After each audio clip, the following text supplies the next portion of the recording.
The Tarrant County Master Gardener Association has partnered with the Tarrant Regional Water District to encourage water conservation. TRWD maintains 4 area lakes and pipelines needed to provide surface water to local water treatment plants so they can clean that water to meet drinking standards for our communities.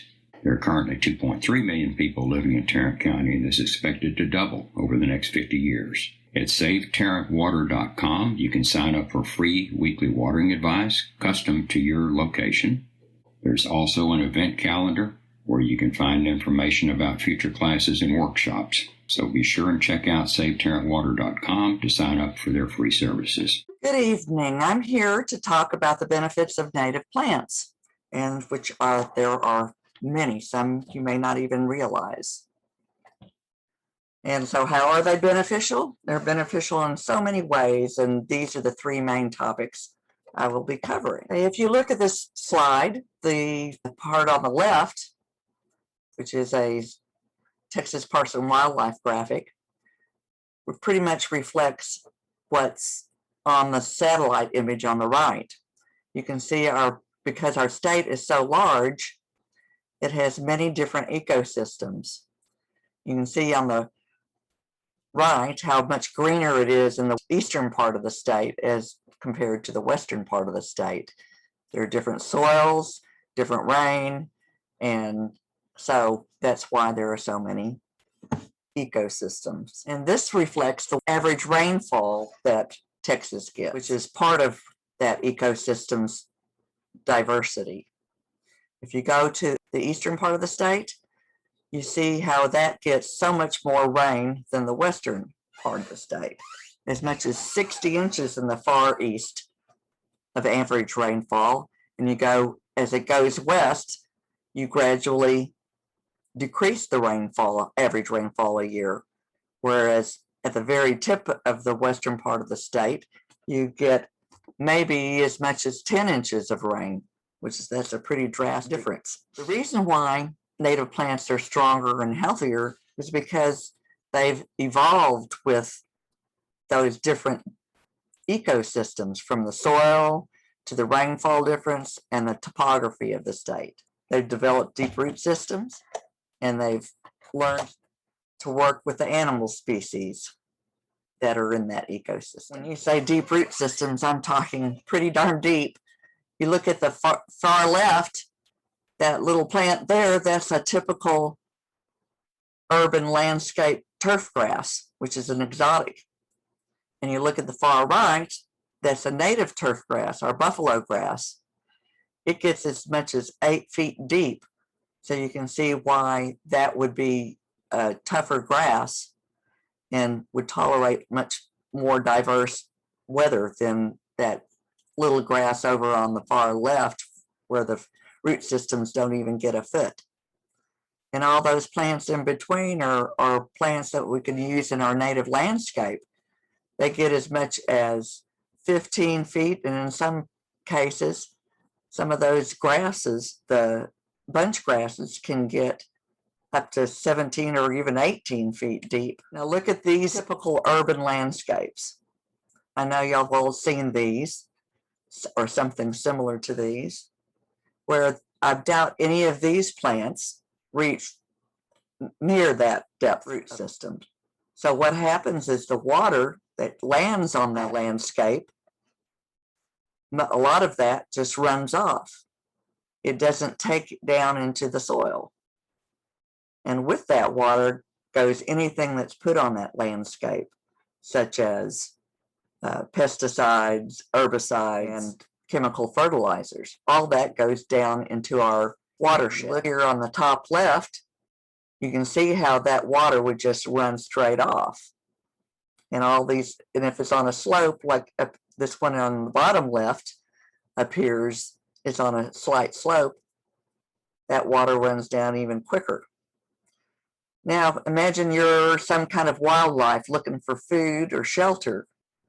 Well, if it's in the winter and you go to this one on the top left, you're really out of luck.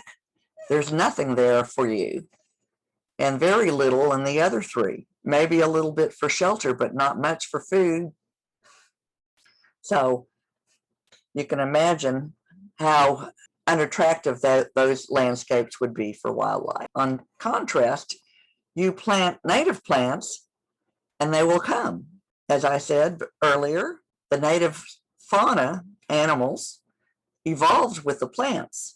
The plants provide what they need to survive, and vice versa. In fact, they prefer the native plants over any invasive plants because they know somehow that those native plants provide exactly what they need, such as the little Gulf fritillary, this orange butterfly over here on the left, this one right here, that's on the lantana. When it's presented with the choice of a native passion vine or an exotic passion vine, it always chooses the native passion vine to lay her eggs on, because that's the chemicals and nutrients in that vine are exactly what her caterpillars need. Not only do they provide better, exotics can be detrimental to our fauna. Take the cedar waxwing, this beautiful bird here eating the berry. It's a voracious berry eater. It will, and during migration, just devour every berry it can get its hands on or beak on. When there aren't any native berries around, they'll eat whatever berries are available. And in our landscapes, a lot of those berries are nandina berries. And nandinas contain in them a lot of cyanide compounds. And when those cedar waxwings eat enough of those berries, which inevitably they will if that's all that is available, it can kill them, and at the very least weaken them greatly. So that's something to be concerned with. Now that we know native plants help our native fauna, let's go over other ways that it helps the environment. As I said, those deep roots will help with the plants being able to require less water, because less water the water is taken deep into the soil, so water is not evaporated or run off the landscape. So it has reservoirs deep in the soil of water. It also stops and slows down erosion because it takes that water deep into the soil. And taking that water deep into the soil helps recharge our aquifers, and as it takes it down into the soil, it's cleaning the water and improving the water quality. It also takes the carbon in the air deep into the soil, improving our air quality by taking that carbon and other air pollutants down. And we all know how important sequestering carbon is to our global climate change. Because they've evolved with the ecosystem, they're used to whatever comes along. They don't need chemical pesticides, because once you have the animals coming in, any pests that come in are taken care of by, say, the birds. You get a bug on your plant, birds come and eat it.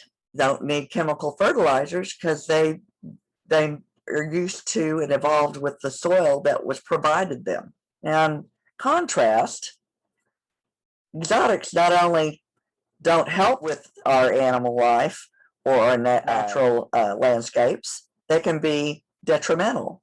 We've spent, as you can see, billions and millions of dollars to get rid of the invasive exotics. Some of the most egregious exotics are privet, which was brought over because it's such a beautiful plant. It is, but it can be spread across our natural areas and agricultural areas so that it chokes out any native plant.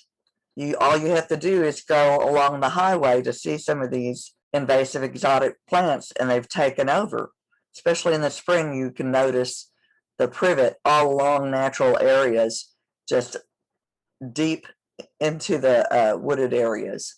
And once that takes a hold, nothing else can grow, which, as I said before, our native wildlife needs our native species, and they can't find them if the exotics take its place. Other invasive exotics are Bermuda, Johnson grass, which you see all along the highway, Japanese honeysuckle, which can choke out a lot of different native plants. Other benefits of our native plants is because you use those, say the buffalo grass only gets about 6 inches tall, so you don't have to mow it. You can, but you don't have to. And there's little or no edging because of that same reason. When you put the right bush in a space, you don't need to hedge it. Or Yopon, it's a great plant, and I see it hedged all the time.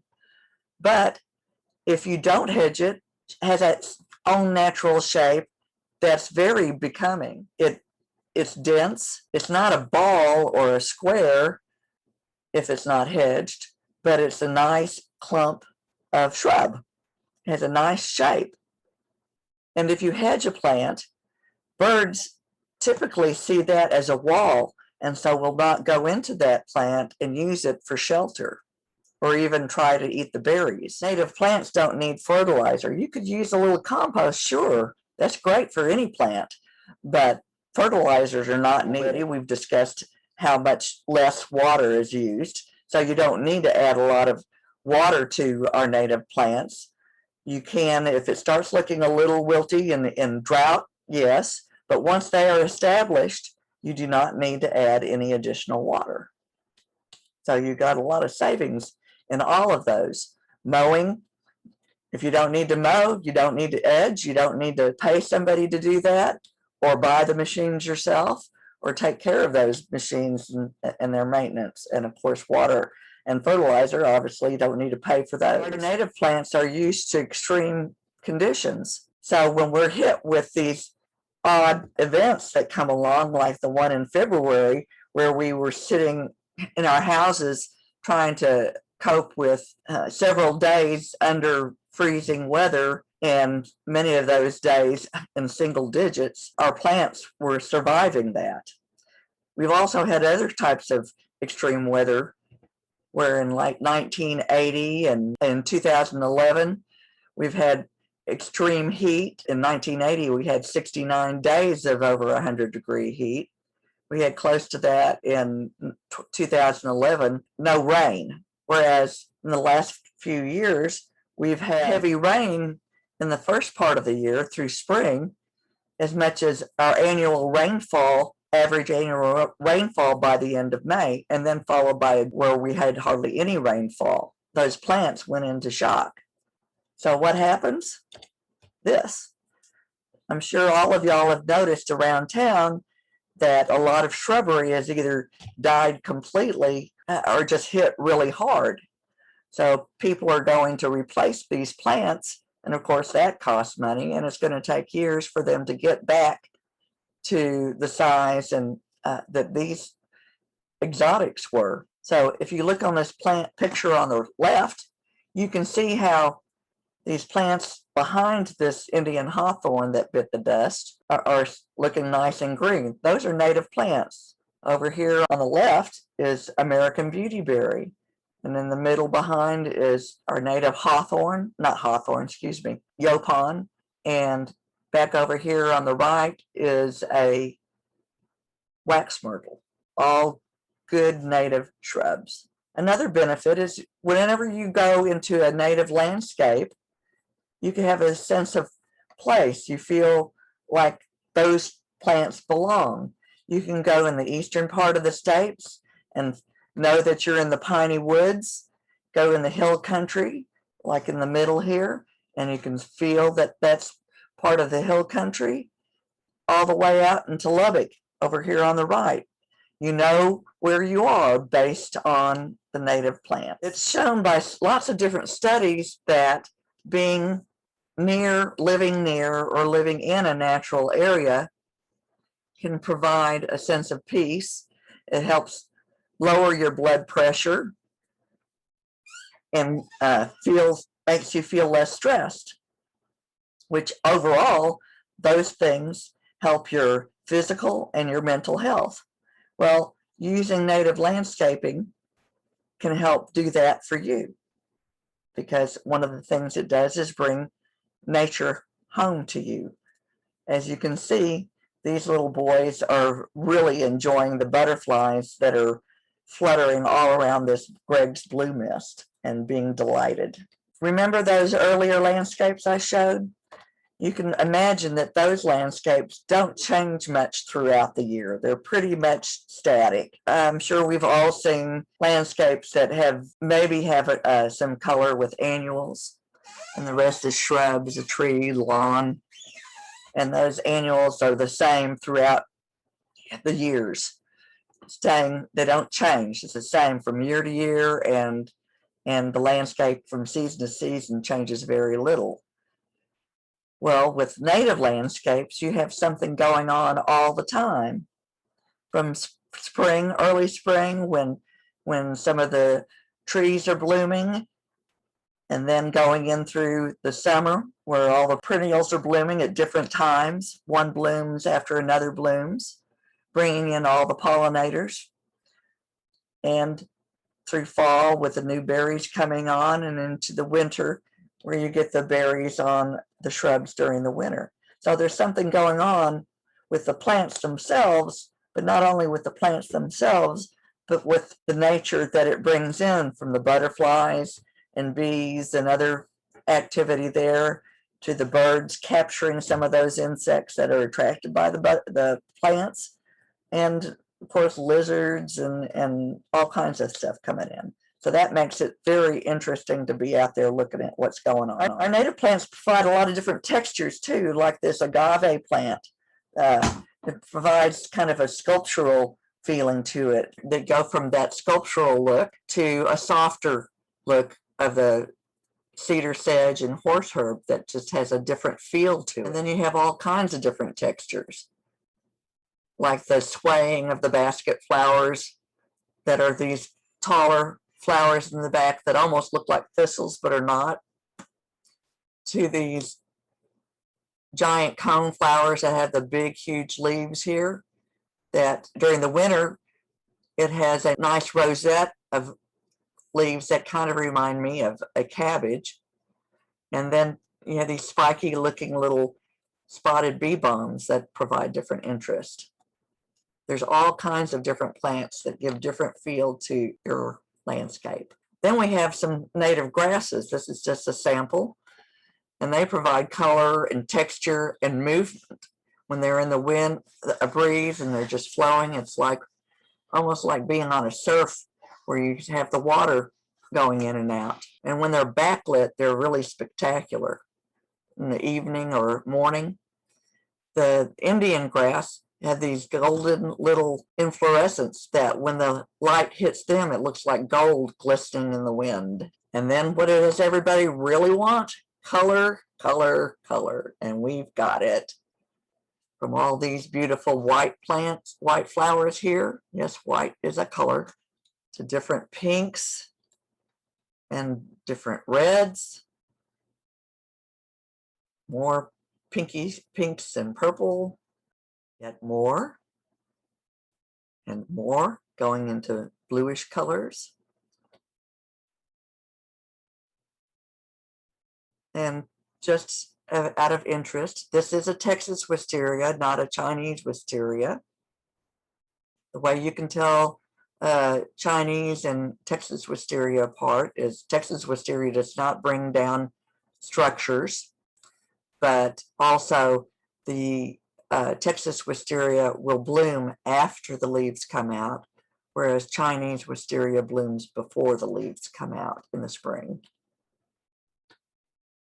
And our yellows, which there are many. See how the yellows attract different interesting little native bees. This little green bee down here. Even more. It's amazing how many different colors of yellow there are. Some oranges. Okay. Another question that I get often is, how do I get grass to grow under my shade trees? Well, my usual answer is not to limb up the tree, which can cause damage if you do it too much, or to put in an exotic turf grass that's shade tolerant. Not only is that, in my opinion, not a good idea, but often does not give the homeowner what they desire, because those so-called tolerant shade grasses don't thicken up the way they think they should. So what I usually tell people is, why not try a ground cover? It's much easier to deal with. You don't have to mow it. You can mow some of them, like this horse herb or frog fruit, to make it look more like a lawn, if that's what you prefer, but you don't have to. Even if you do mow it, you don't have to mow it nearly as often, especially if you mow it on your higher side. Not only do they provide a nice look, they also attract all kinds of other insects, like little butterflies. And the frog fruit here, the one on the left, attracts the common buckeye to it, and where it acts as a host plant for this common buckeye butterfly, this beautiful little butterfly down here. And then there are different kinds of ground covers, all different kinds. Just think of what ground cover means to you. Ground cover doesn't necessarily mean something low and flat. It simply means it covers a large space of ground. Like this coralberry here, this shrubby ground cover gets up to maybe 3 or 4 feet normally. It has a nice airy feel about it when it's all nice and green. And then in the winter, it has these beautiful berries that last through most of the winter. And then there's scarlet sage over here on the right, where you can leave it to its natural height, like this one is at the top, on the top picture, where it gets about 1 foot or so, 2 feet tall maybe. Or you can keep it at about 1 foot where it looks more level and has a more formal look, and it will produce these beautiful red flowers that attract butterflies and hummingbirds. It's just, I was so excited the first time I noticed a little hummingbird on my scarlet sage. And there's a few more, and these are evergreen, something that a lot of people desire. Now, lawns don't provide evergreen color, but these do. Like this lyre leaf sage here, that when it's blooming in this mass, it's just beautiful, this pretty blue purple color. And then after it blooms, you can cut those bloom heads off, and you have this nice rosette with the leaves have purple veination. That's so interesting, I think. You don't have to cut those seed heads off. In fact, the seed heads themselves look very interesting, but that means you'll have more of that. Then you have over here on the right, golden groundsel that blooms once a year, usually in late February, early March, which attracts the early pollinators. And then the bloom stalks go up about 18 or so inches and have these tiny little grouping of yellow dandelion-like flowers. Then it finishes blooming. You can either cut the stalks off or let them just go off naturally. And then after that, you have a nice little evergreen ground cover that reminds me a little bit of a juga, where it has these ovate leaves. And then there's cedar sedge, this nice soft look here with this kind of grass-like that you don't have to mow. Those are great ground covers for the shade. People want to know what their lawn's going to look like, what their yard's going to look like. And that's up to you. You can use your imagination and have it whatever way you want, just like any other landscape. You can have it look very wild, like this picture on the left, or this picture on the right, whereas she has lots of different flower beds, and then she has a huge lawn, which you don't see the lawn back here as much, but there is a huge lawn back there. You can have ones that invite you in so that it just pulls you into that landscape. This arch helps with the pathway leading you into a bench over here where you can sit and enjoy all the activity going on in your yard. And this one on the right, by the pathway here, those stones help bring you in and lead you to the front door, where there is a bit of a lawn in between, where she's got lots of different little beds around the trees. There's more examples of beds and lawns. Nice pops of color to that green lawn. And if you make that lawn a buffalo grass lawn if you can, then that's all the better. Then you can have your own private little oasis. This house faces west, so she wanted to have something to complement those big post oaks. So we have coralberry here, all under the oak trees, and that helps shade the house and makes it much cooler in the summer. And then she has a little bit of a formal look here with the soft buffalo grass, a little bit of sedge right here where it's a little shadier. And then over to the right is black dahlia, which is really pretty when it's blooming. And then over to the far left, right next to the driveway, she has a flower bed. So that when you drive up, you get a pop of color there. And just on the other side of all these, this coralberry and the trees, between the house and that is this nice little patio area where she can sit and enjoy the flower beds across from this patio area. And most of all, your yard will be beautiful, attracting all kinds of animals, color, like I said, changing all the time. And it just provides a beautiful backdrop to sit and enjoy, or at least even if you don't get outside when it's hot or too cold, you can look out the window and enjoy what's going on, rather than a desert of a typical urban yard. So now that you must have all these native plants, you want to know where to get them. Well, now many of our native plants are available in the local nursery trade. Even in the big box stores, you can find a few. If you're going to go to a nursery, I would go to a local nursery because they're more apt to have native plants that are grown closer to home, which is important because genetics are different than ones that were grown in California.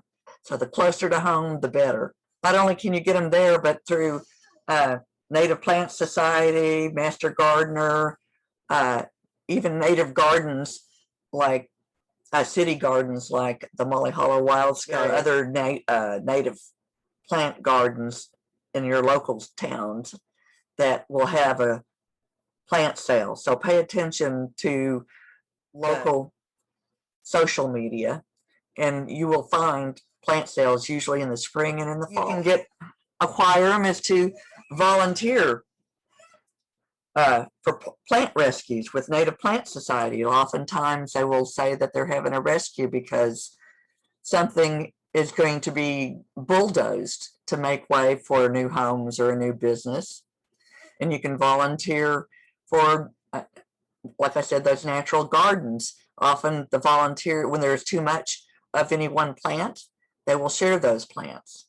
And of course, if you have friends that like native plants, usually people who are crazy about native plants want to share. So those are good ways to get native plants of your own. You want to learn more about native plants to help you know what plants will be good for you for your particular landscape. Native Plant Society has native landscaping certification program. That doesn't mean you want to be a professional in native plants. Are classes for anyone, whether you have no knowledge at all or you're a professional landscaper and want to gain more knowledge about native plants. So you can check out what programs are available, which classes are available by going on their website.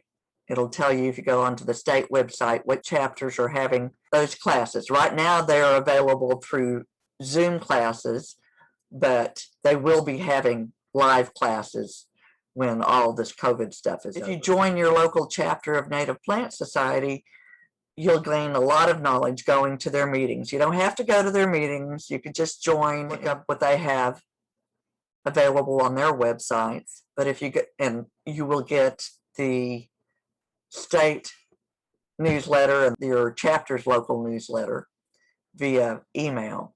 So you'll get a lot of information that way. But if you join the meetings, they have someone talking on a topic that's about native plants, and they're almost always interesting. Is that if you join the North Central chapter of Native Plant Society as a new member, you will get your choice of a book of either Sally and Andy Wasowski book called Native Plants, Landscaping Region by Region, or Michael Eason's Wildflower book, which are both wonderful books. Volunteering at a public native garden, not only can you get plants, extra plants, free plants sometimes, but you'll gain knowledge of how plants are used, what the characteristics of certain plants are, and of course, not only by the hands-on experience dealing with them, but from the other volunteers telling you their experiences with those plants. And it feels good to help your city out. Native Texas Plants, Landscaping Region by Region is the book I just mentioned. That has all kinds of good information in it that will help you in your own landscape. The way it's organized is by the type of plant, like shrub, ground cover, perennials, trees, and it tells you where that plant is normally found in its native habitat. So like something from the Trans-Pecos, West Texas area, or from the hill country, it'll tell you where it's from. And it tells you what those needs are for that plant, how to take care of it. So it's a very good resource. Now, that doesn't mean it has every native plant in there. It's just a kind of a jumping off point to help you in your land. Bringing Nature Home is a wonderful book telling you why native plants and how that it all works with the ecosystem.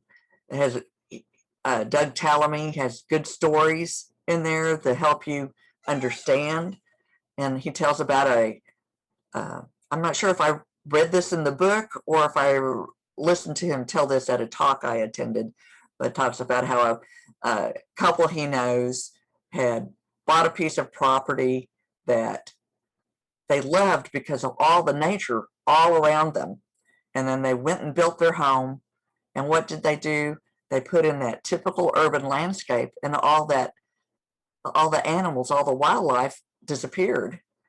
And so they went to him asking him what they could do to bring them back. And he says, well, bring back those native plants, replace that turf grass. What they did was just drive the wildlife away.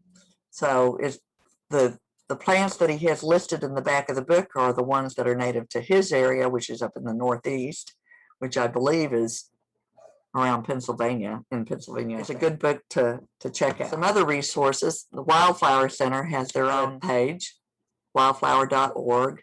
And if you go to their homepage, it has this little menu bar where it says native plants. You click on that, and what comes up is you can look up native plants by the name or by its characteristics, or you can put in characteristics of a plant you want, and it'll give you a list of possibilities. Or it also gives you lists of plants for your region, so you can find plants that way. It's all kinds of information. You can even ask Mr. Smarty Plants questions, and he will get back to you, he or she. So it's full of information there. Plus, they have pictures. Now, the pictures that are on there, most of them are taken out in the wild and by amateur photographers with not the best lighting. So sometimes they're hard to see. So once you find a plant that you think might be interested in, check out other web pages that might have pictures of the plant so you can get a better idea of what it might look like. And then another source that I really enjoy is Texas Flora. It's a Facebook group page. You do not have to belong to that page, but if you want to post or comment on anybody's post, you have to be a member, and all you do is ask them to join.